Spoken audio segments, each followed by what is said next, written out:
Welcome to Clockspace, everybody. I'm Steve, and this is my wife, Melissa. She's actually working on cooking some dinner tonight. We looked at a couple stores for some Thanksgiving dinner. We kind of had a inkling to make some Thanksgiving dinner, but the two stores that we went to didn't have the prepackaged turkey breast, and so we opted for some Cornish game hens. Never actually had these game hens before, but we figured we'd try these. But today I wanted to talk about a t-shirt design that I've been working on, and it's a design that I'm working on for our church. They asked me to do a design for a women's retreat coming up, and I've been doing some designs here and there for them for the past year or so since we've been going. So I got to do this logo for our church. We started going to this church, and it's a Lutheran church, and they needed a new logo, and so I was honored enough to get to work on the logo for the church. And I've also been working on the website, and just this past week they asked me to do a t-shirt design. This is the t-shirt design that they made for the church.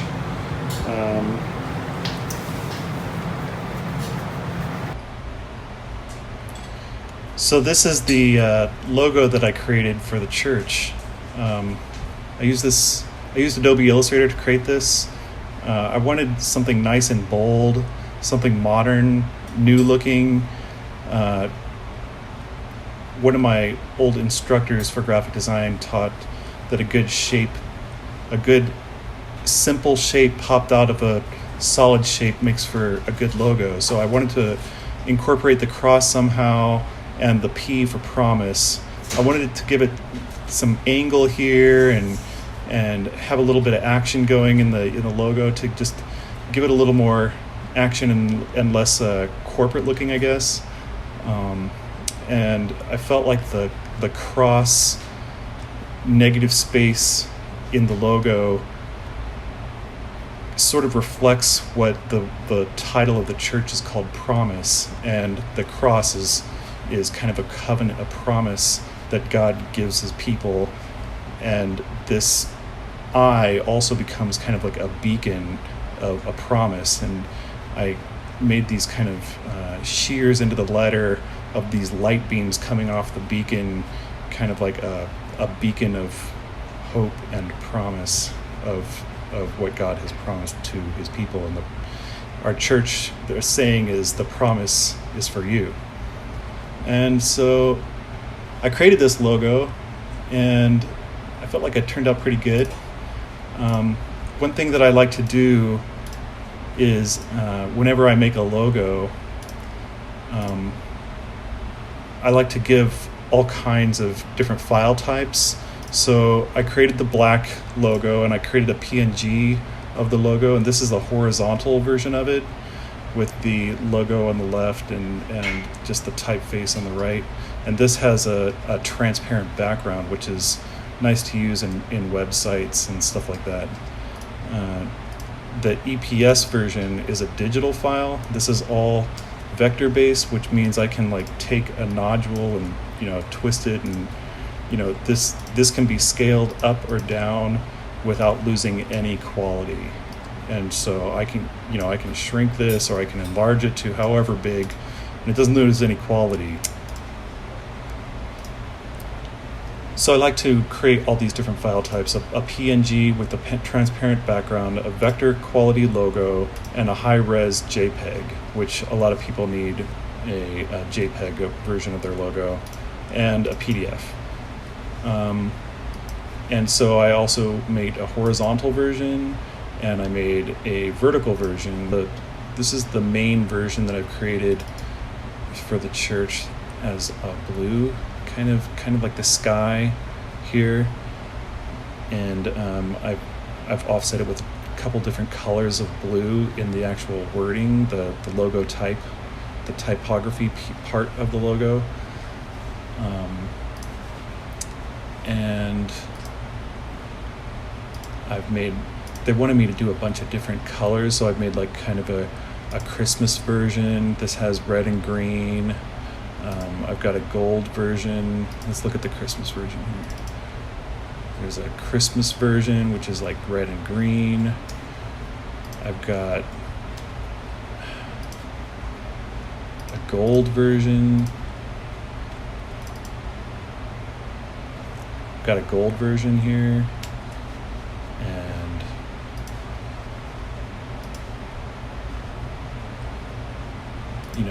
I've just got a bunch of different versions for different holidays.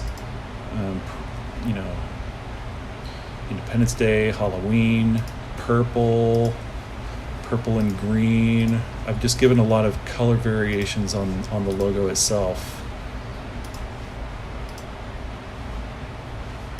And I created a white version so that you could use white on a colored background.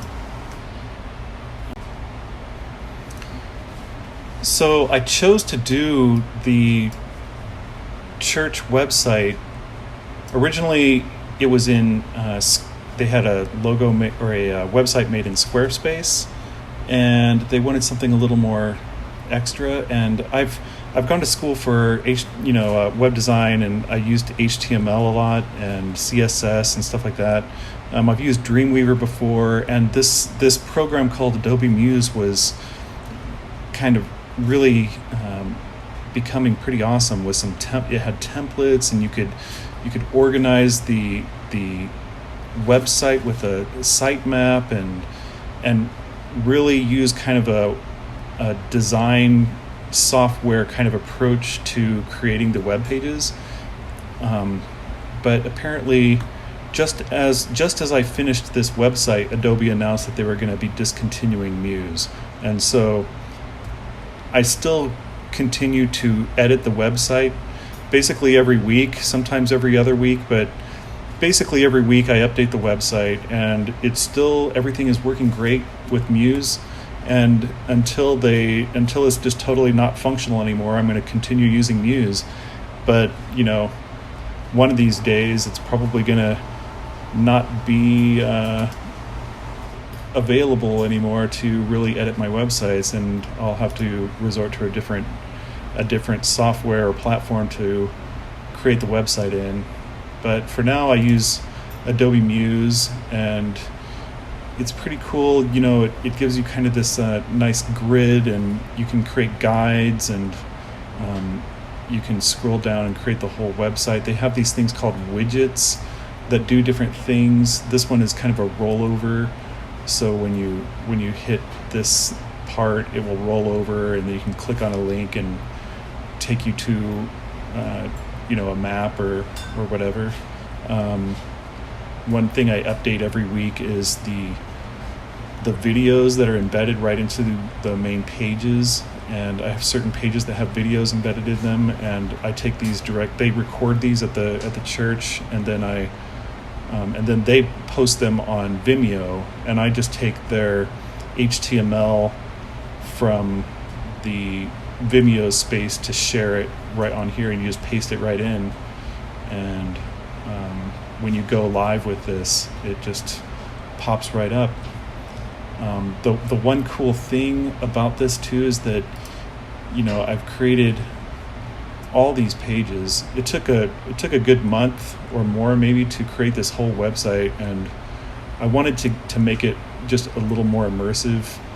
But I've created a video page for all the sermons, an event page for all the events, and this is one thing that I basically edit.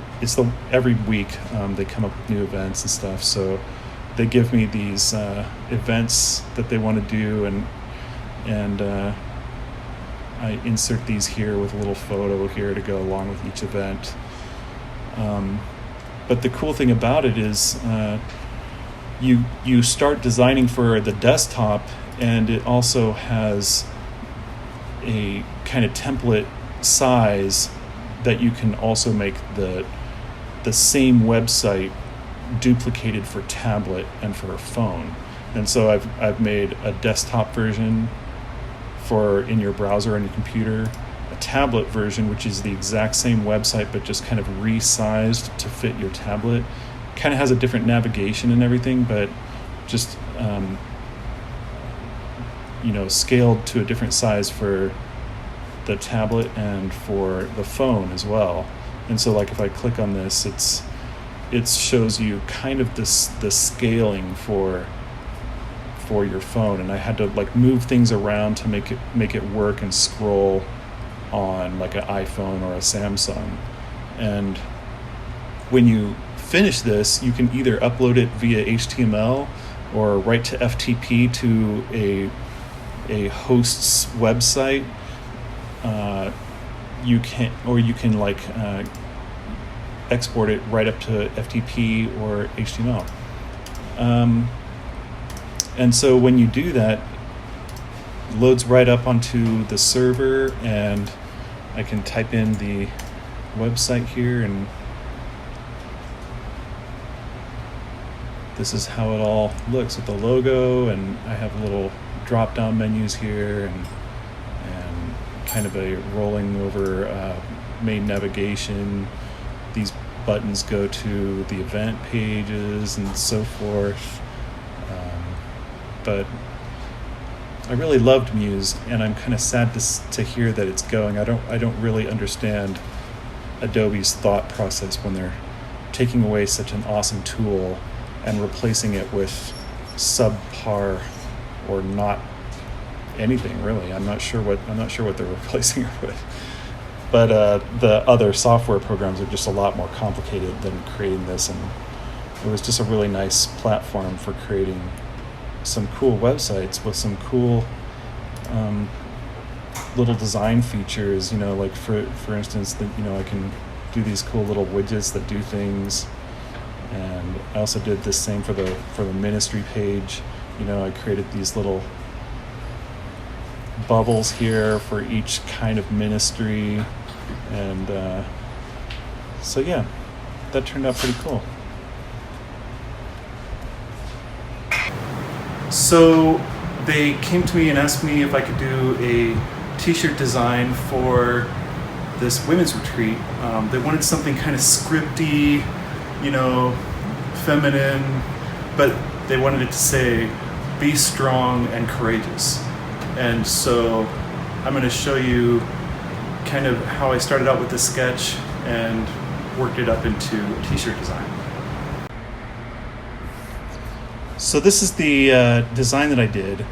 This is actually the final result. I've shown this to them to see if they like it, but hopefully they'll like it. I haven't heard back from them yet, but I'm guessing that they'll like this. But I started out here with a sketch of the drawing, and they kind of had something similar here. They wanted something that said "be strong," and then it had these kind of swirls that said "and courageous" under here. But they thought, is there a way that we could integrate the Promise logo? And I felt like I wanted to start out with the "be strong," and kind of to go along with the strong is this kind of heart shape. And then offset on the other side of the heart shape is the scripture, and I kind of brought the G down and integrated into this sketch a kind of ribbon effect on the right side, and the word "and" on here. Then I plan to have the courageous down here. But I wanted this to be nice and fluid, to say "be." I wanted it to read well. I wanted it to say "be strong and courageous." They had the scripture underneath, which would have worked as well, but I felt like having the "and" here and the Promise logo in the middle with the heart was all kind of important, but it needed to read well, and this kind of balances out on either side of the heart. And so I got the Promise logo in here, and then one thing I did was I just traced my sketch here. You can see it's a little bit different because I started out with tracing it exactly here in the sketch, but just kind of moved the letters left and right, stretched them a little bit if I needed to, or put more space in between the letters, and then I built this heart here, but it felt like a little bit too tight in here, and so I kind of made this side a little smaller and this side bigger to give the Promise logo just a little bit of breathing room here, and I pulled the "and" down away from it, and just traced my sketch here using this vector program in Illustrator, and then I made the word courageous at the bottom. And to me, this arrow just kind of ties it all together with being courageous is like a sure shot, no matter what the weapons are thrown at you, you're strong and courageous. But I felt like this all came together nicely. One thing I can show you how I did this is if I turn on my sketch here, one cool tool is to just take the pen tool here, and I'll start by having I'll get on this layer here. You can start by just kind of drawing where you want your vector shapes to be, and it takes a bit of work to get the Bezier tool to go in the way that you would want it to go, but that's why it's so awesome to have a sketch. It's kind of important to have a sketch of what you really want it to do in the beginning. I got a white fill on here, but if I take that off, you can see the just black line here. You can see it's just kind of a basic black line there drawn with the pen tool. And if I select that and I come down here, this is called the width tool. But one cool thing about this is you bring this width tool in and you click, and you can do it anywhere on your line, but if you click on it, you can spread the line out here, and this makes it kind of like an inked shape, and so it makes it much more fluid looking, like a pen and ink drawing. And you can take this and you can bring this down. You can make certain things thicker or thinner if you want, so it really gives that effect of using a pen with thick and thin.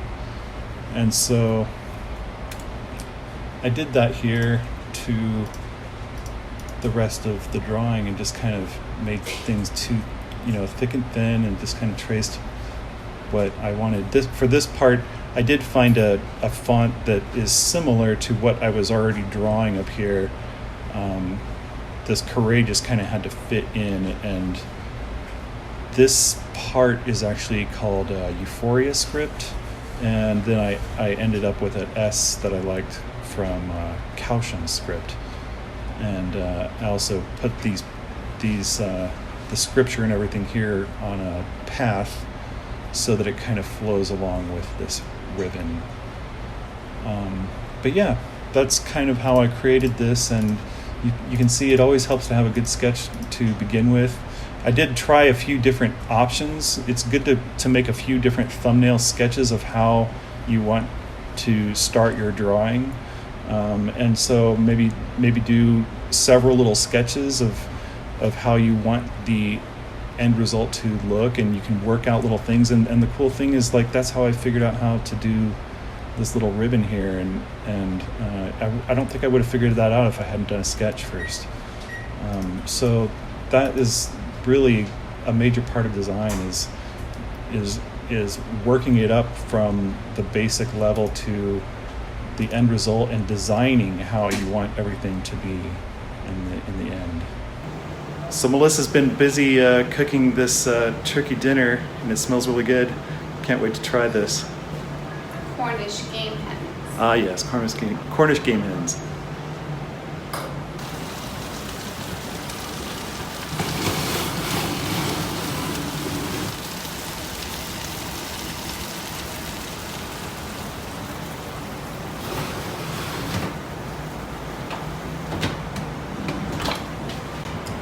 And this is my new favorite little drink here, the Mango Michelada by Estrella Jalisco.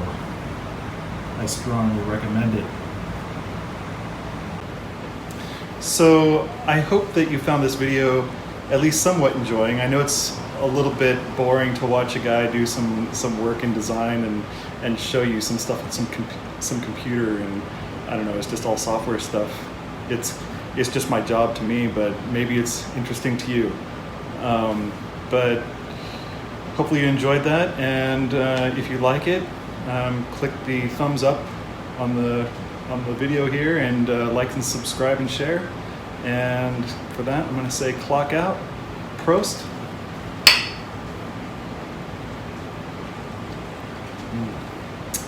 That's good.